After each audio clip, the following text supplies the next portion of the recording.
O primeiro tipo de sonho que você deve estar atento é aquele tipo de sonho quando o paciente sonha com o próprio terapeuta, com o próprio psicanalista, com o próprio psicólogo. Por que esses sonhos são importantes? Eles são importantes porque esses sonhos revelam aspectos da transferência do paciente com o terapeuta. Revelam a maneira direta como essas questões transferenciais estão aparecendo no tratamento. Revelam questões do paciente com o terapeuta que devem ser trabalhadas por todo o psicólogo e psicanalista que quer ter resultados não menos que excelentes com os seus pacientes. Um exemplo clássico disso é o caso clínico do Freud, o Homem dos Ratos.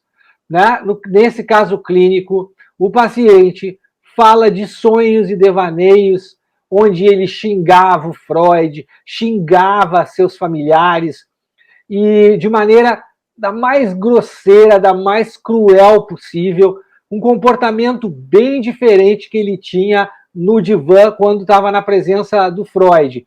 Esse tipo de sonho, esses que eram seguidos de insultos, eles causavam muitas recriminações e sentimentos de culpa nesse paciente. O paciente ficava com uma ambivalência enorme em relação a esse tipo de sonho.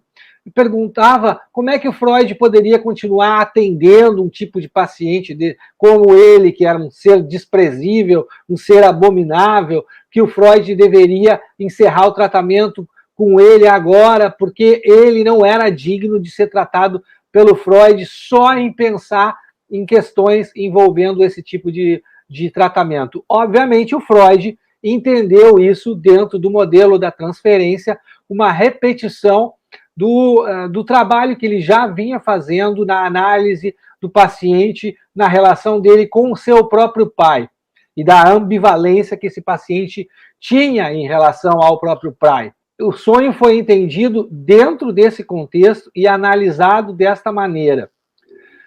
O último sonho que eu tive com um paciente, onde eu estava presente na história, era um paciente obsessivo que sonhou comigo, onde eu acompanhava ele por dentro de uma caverna escura, onde não havia nenhuma luz.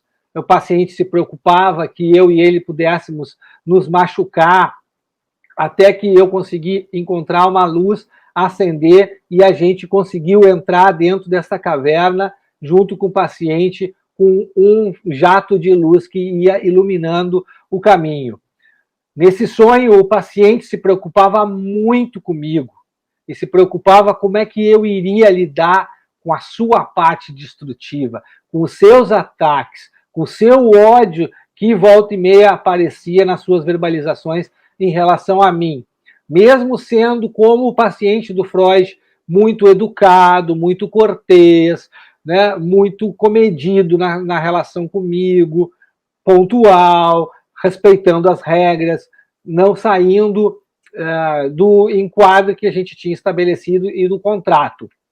Só que esse tipo de sonho que o paciente teve comigo, a gente pode pegar como analogia a Divina Comédia do Dante. O que acontece na Divina Comédia do Dante?